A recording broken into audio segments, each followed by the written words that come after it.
ఈటెల రాజేందర్ 20 ఏళ్లుగా తెలంగాణ రాజకీయాల్లో తెలుగు స్టేట్స్ లో పరిచయం అక్కర్లేని నేత.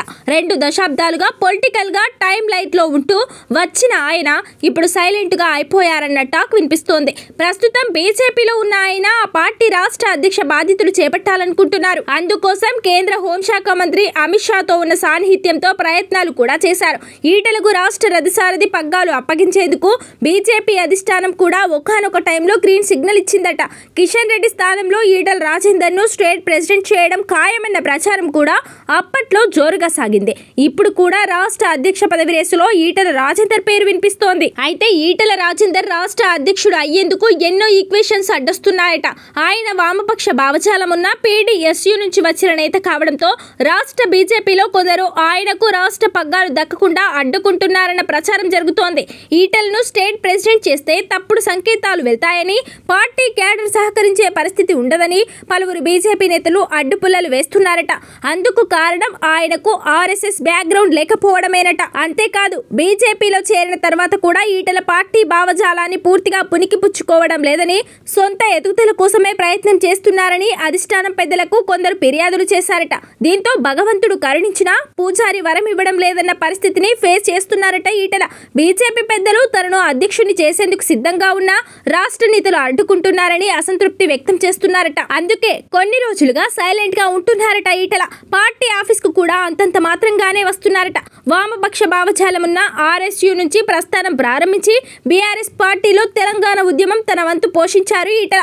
ఆ తర్వాత కేసీఆర్ తో గ్యాప్ వచ్చి కార్ పార్టీని వీడారు. అప్పటి నుంచి ఆయన రాజకీయ ఎదుగుదల ఒక అడుగు ముందుకు 2 అడుగులు వెనక్కి ఉన్నట్లుగా ఉందట. బీఆర్ఎస్ లో ఉన్నప్పుడు దక్కిన గౌరవం ఇప్పుడు బీజేపీలో దక్కుతున్న గౌరవాన్ని లెక్కలేసుకుంటున్న ఈటెల అసంతృప్తిలో ఉన్నారట. ఈ విషయాన్ని మీడియా ఇంటర్వ్యూలో ఆయనే పలుమార్లు ఇండైరెక్ట్ గా చెప్పారు. ఈటెల 2023లో జరిగిన అసెంబ్లీ ఎన్నికల్లో సొంత నియోజకవర్గం హుజురాబాద్ తో పాటు కేసీఆర్ ను ఓడిస్తానంటూ గజ్వేల్లో పోటీ చేశారు. 2 చోట్ల ఓడిపోయారు. లోక్సభ ఎన్నికల్లో మల్కాజ్గిరి బీజేపీ ఎంపీ అభ్యర్థిగా పోటీ చేసి గెలిచారు. ఆ తర్వాత తనకు అధ్యక్ష పదవి దక్కడం ఖాయమని భావించారు. ఇంటి పోరుతో ప్రెసిడెంట్ పదవి దక్కేలా లేదని, తగిన గౌరవం ఇవ్వడం లేదని అనుచరుల దగ్గర అసహనం వ్యక్తం చేస్తున్నారట ఈటెల. పైగా పార్టీలో బలమైన బీసీ లీడర్ గా ఉన్న తమ నేతకు చెక్ పెట్టేలా ఆర్ కృష్ణయ్యను రాజ్యసభకు ఎంపిక చేశారనే అభిప్రాయం ఈటెల అనుచరుల్లో వ్యక్తమవుతోందట. పార్టీ అధ్యక్ష పదవి కోసం ఓ రేంజ్ లో ట్రై చేసిన ఈటెల స్టేట్ బీజేపీ లీడర్ల సహకారం లేకపోవడంతో డైలమాలో పడిపోయారట. అయితే ఈటెల తన 20 మంది అనుచరులకు గత ఎన్నికల్లో టికెట్లు ఇప్పించుకున్నారని, వాళ్ళెవరికి డిపాజిట్లు కూడా రాలేదని పార్టీ పెద్దల దృష్టికి తీసుకెళ్లారట రాష్ట్ర నేతలు. అంతేకాదు ఈటెల అధ్యక్షుడైతే ఆయన అనుచరులకు ఆయన భావజాలం వ్యక్తులకే టికెట్లు ఇప్పించుకుంటారని, దాంతో పార్టీ సిద్ధాంతాలను నమ్ముకొని ఉన్న నేతలకు అన్యాయం జరుగుతుందని చెప్తున్నారట. ఈ పరిస్థితుల్లో అధ్యక్ష పదవి రాదేమోనన్న డైలమాలో పడిపోయారట ఈటెల.